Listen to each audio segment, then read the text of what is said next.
Hello and welcome again to Objective Foundations. I'm your host, Kudwy, K-U-D-W-Y, where we break down complex philosophical ideas for the average understanding of humans.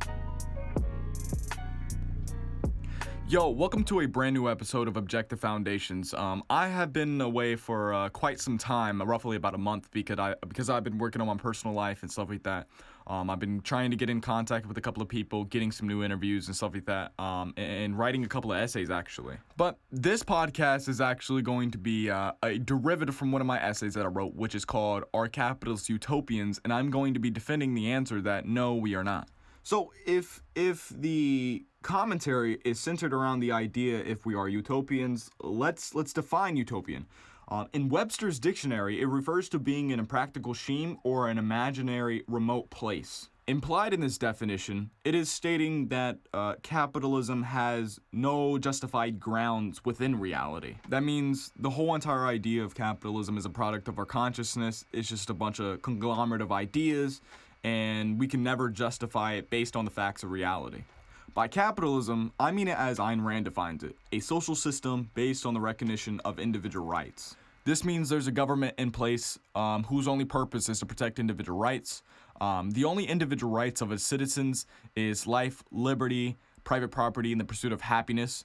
The government achieves this by banning the initiation of force. And this means that the government doesn't have a right to regulate business, regulate trade, anything similar to that.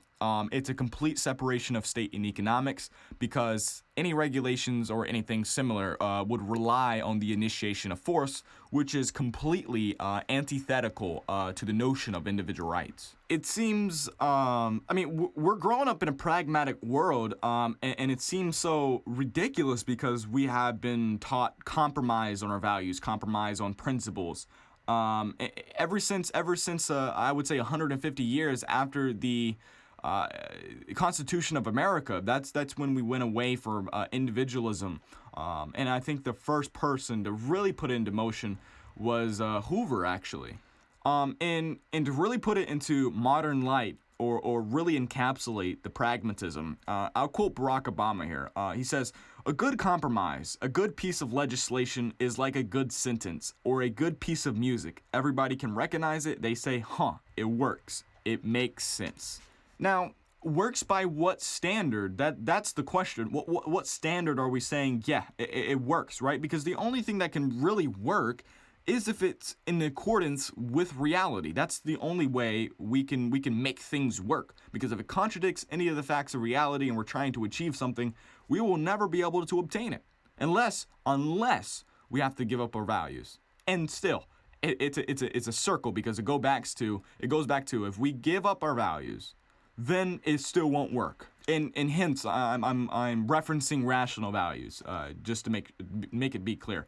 But for establishing a system based on facts, such as capitalism, I'll put it like this: there's no compromise on facts, right? Reality is not rubber; it is not to be stretched or bent. A is A. Nature to be commanded must be obeyed. That last quote or that last phrase is from Francis Bacon, actually. So then again, so the question is, where do we start in reality to establish a system based on facts? We would have to firstly understand that capitalism is a social system, and a social system is oriented towards the society's theory of man. You can put it like that. What do they think man is? And if we can properly understand what man is, then we can orient that social system towards man. So man lives on the conceptual level as opposed to, animals that live perceptually. So concepts are integrations of two or more units by the means of isolating their similarity. This requires a constant process of thinking, as Ayn Rand makes clear in Ito, Introduction to Objectivist Epistemology. She says consciousness is not a passive state but an active one, right? It's in a constant process. It's a constant active motion. Concept formation requires a process of thinking. Now, consciousness or the state of awareness is a constant, right? You can't negate your awareness, right? But thinking right? You can negate the process of thinking.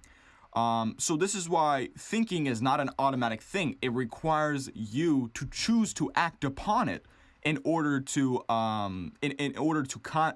form concepts. Now, as I previously stated, man is on the conceptual level. Therefore, he lives by the means of using concepts and employing those concepts to reality for him to understand reality, get knowledge of reality, and uses knowledge to his benefit to produce the material values for his survival, to sustain himself. So, to really put it in short, the use of reason is man's basic means of survival. So the question becomes, right? If man wants to live, he has to understand that reason is his means of survival, right? So he has to find a social system that protects his use of reason, or not even a social system, but has to find a principle that helps him cooperate with other individuals without them impeding on his use of reason because he wants to survive. So you gotta understand what are the preconditions for survival.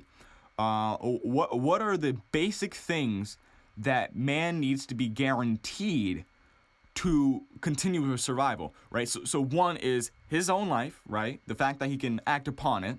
To use reason and act upon his reason, and then private property, because without private property, man cannot sustain himself, whether it's an apple or whether it's him building a house. More formally known, it's life, liberty, private property, and a corollary of all this would be him pursuing his own happiness. Now, if you notice, the only means to stop man's survival is through the initiation of force, where you prevent man from acting upon his reason. Force, whether it's infringing on his private property rights, where man gains something through his own actions, yet you are controlling his private property without his consent, that would be the initiation of force. Whether it's forcefully controlling his arm or doing something similar that is preventing him from acting in the way in which he wants to do, that would be the initiation of force, or just directly killing him which impedes on all rights, including life as a center. So in a social system, ensuring his means of survival, which a corollary would be implementing individual rights, he must base the government on this principle of individual rights, meaning that the government protecting individual rights would be the good, and the government negating or infringing on individual rights would be the bad.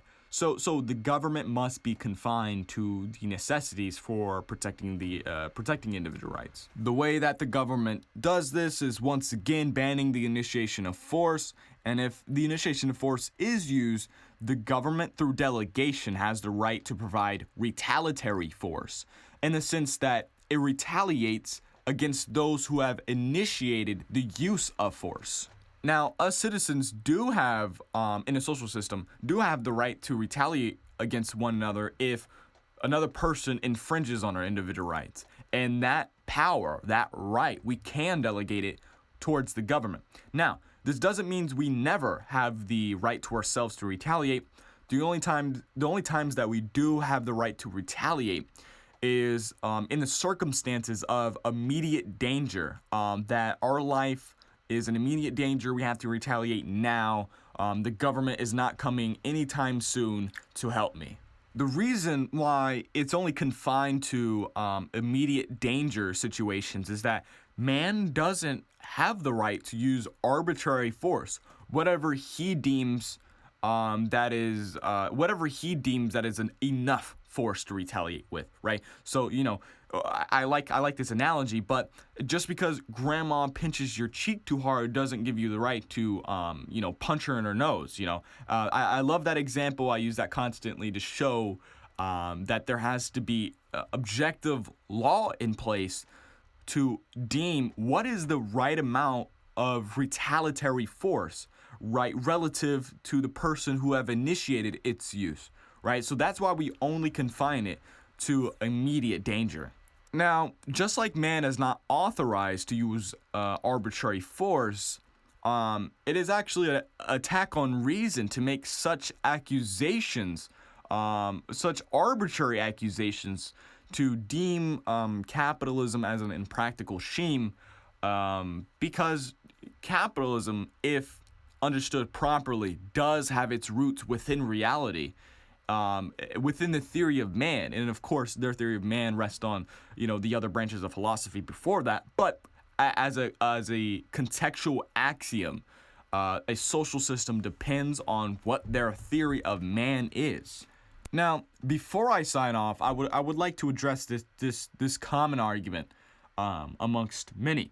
They say, if society becomes a little bit more complex, very complex, then the government has to become more complex in order to control more of society. Therefore, they're going to grow a lot of their regulation and stuff like that. Well, here's my thing. What do they actually reference when they say society is going to become more complex? What does that actually mean? Does that mean that there's going to be more possibilities of trade? More methods in which man can attain his ends, more ways in which man can sustain himself, more ways in which man could I couldn't know, like what do you mean by society is going to become more complex? The only reasonable thing that you can point at to say that man or society is going to become more complex is the structure, the methods, and the way in which man could trade.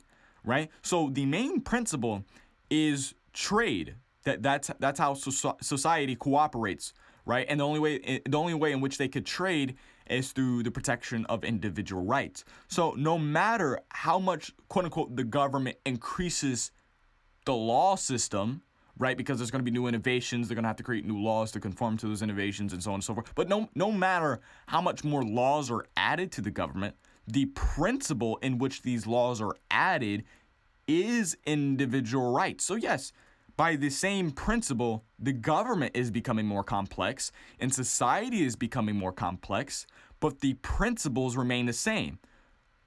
Voluntary cooperation within society rests upon the idea of trade. The only way to have that protected is through the protection of individual rights, which the principle of government is individual rights. Thank you guys again for listening. This has been your host, Kudwi. Stay tuned because I have to find somewhere to publish this article, and I will publish it in which you can get the full entire arguments list by list. So stay tuned for that, and peace.